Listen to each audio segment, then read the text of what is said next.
Assalamualaikum warahmatullahi wabarakatuh. Perkenalkan saya Agung Kurniawan dari kelompok A CGP Angkatan 4 Kabupaten Karanganyar, mendeskripsikan kerangka pembelajaran yang sesuai dengan pemikiran Ki Hajar Dewantara. Tugas ini kami bertujuh susun sebagai salah satu langkah untuk menuju ke penyelesaian modul 1.1.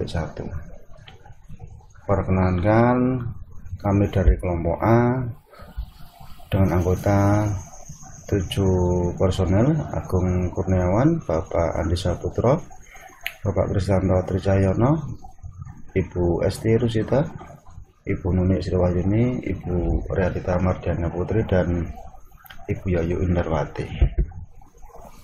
Yang pertama, hal-hal positif pemikiran Ki Hajar Dewantara. Ada 8 hal positif yang dapat kami kemukakan di sini. Yang pertama adalah berdasarkan teori konvergensi, di mana dalam perkembangan anak, perkembangan individu itu tidak lepas dari faktor internal maupun faktor eksternal.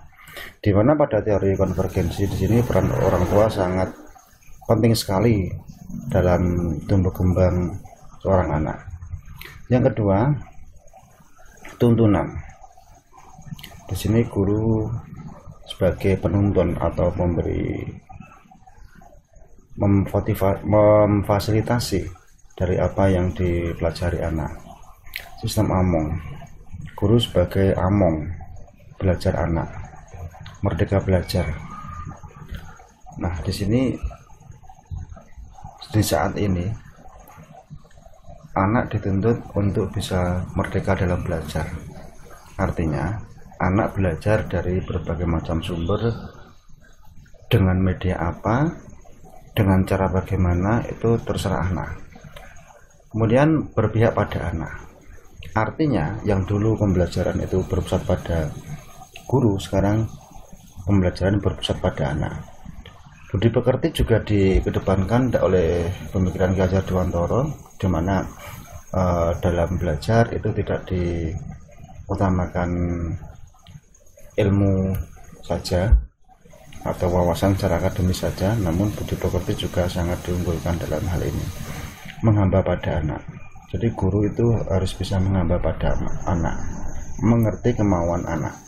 Yang ke-8 adalah bermain sambil belajar. Nah, hal-hal positif ini merupakan hal-hal positif yang merupakan dasar pemikiran dari Ki Hajar Dewantara. Filosofis pembelajaran Ki Hajar Dewantara yang pertama yaitu merdeka belajar. Dalam merdeka belajar ini kita mengenal profil pelajar Pancasila, yaitu beriman, bertakwa kepada Tuhan Yang Maha Esa, dan berakhlak mulia, berkebinekaan global, bergotong royong, kreatif, bernalar, kritis, dan mandiri.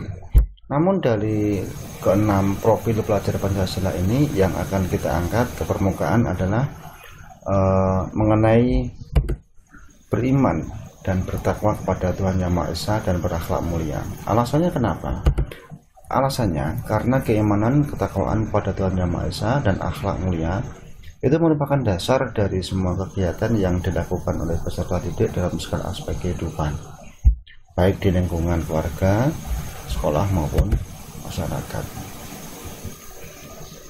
Poin yang kedua dalam menyusun kerangka pembelajaran di sini adalah kita lihat sumber daya dan potensi yang dimiliki oleh sekolah. Itu apa? Dari pihak sekolah itu ada kepala sekolah, ada guru, ada peserta didik.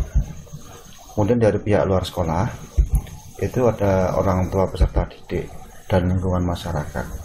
Itu semua adalah potensi dan sumber daya yang dimiliki oleh sekolah.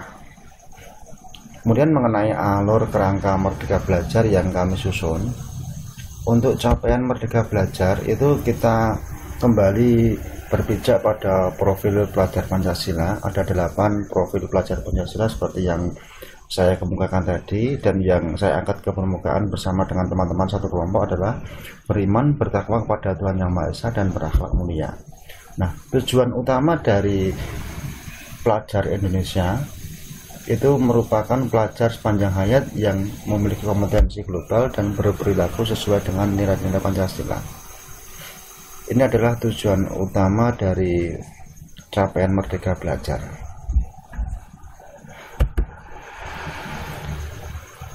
Kemudian untuk profil pelajar Pancasila yang dari 6 profil yang kita angkat ke permukaan tadi adalah beriman dan bertakwa kepada Tuhan Yang Maha Esa. Itu dikembangkan lagi menjadi kompetensi pelajar Pancasila, yaitu menerapkan kegiatan-kegiatan yang menunjukkan sikap beriman, bertakwa kepada Tuhan Yang Maha Esa dan berakhlak mulia.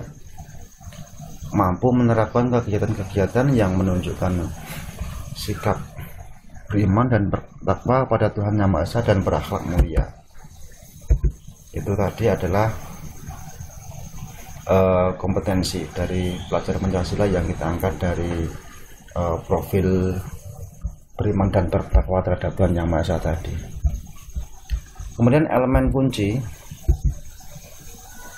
yang pertama adalah berakhlak beragama,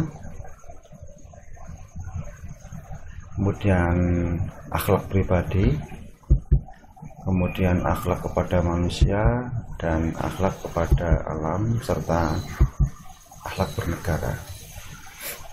Yang kelima indikatornya adalah mengucap salam ketika bertemu dengan orang lain, memulai dan mengakhiri kegiatan pembelajaran dengan doa, beribadah dengan tertib, menunjukkan rasa syukur, membaca kitab suci, bersikap santun dan bertutur kata sopan, berperilaku baik yang mencerminkan akhlak mulia, dan peduli terhadap lingkungan, serta aktif berpartisipasi dalam kegiatan peringatan Hari Besar Nasional.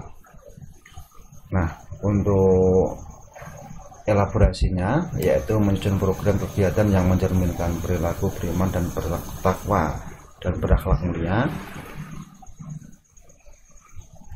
Kemudian program kegiatan pembiasaannya itu mencakup senyum, salam sapa atau 3S. Kemudian penguatan karakter, literasi sekolah, kebersihan, keamanan, ketertiban, keindahan, dan kekeluargaan atau 5K. Yang kedua, melakukan sosialisasi dan pembinaan di lingkungan sekolah.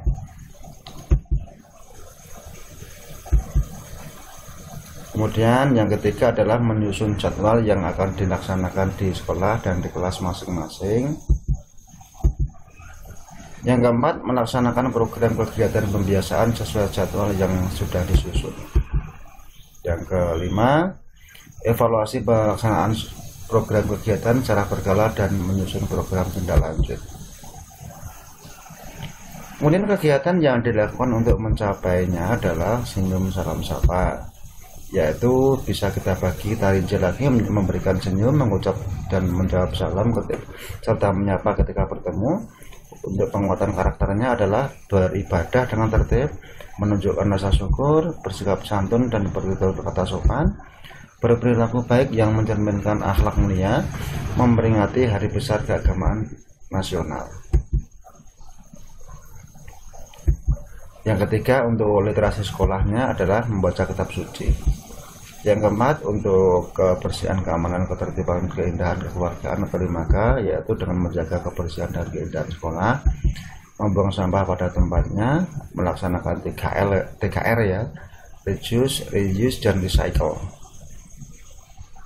Kemudian pihak-pihak yang terkait adalah kepala sekolah, di sini bertugas untuk mengontrol dan bertanggung jawab terhadap seluruh program dan kegiatan sekolah.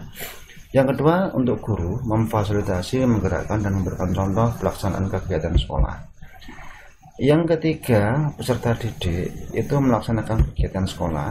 Kemudian untuk pihak luar sekolah, yaitu kita ambil orang tua peserta didik, yaitu memotivasi dan mendukung serta berperan aktif untuk melaksanakan kegiatan sekolah yang berkaitan dengan peserta didik. Yang kedua adalah lingkungan masyarakat, itu juga mendukung kegiatan sekolah. Demikian tadi kerangka pembelajaran sesuai dengan konsep pemikiran Ki Hajar Dewantara yang kita ambil tadi adalah dari 6 profil pelajaran Pancasila.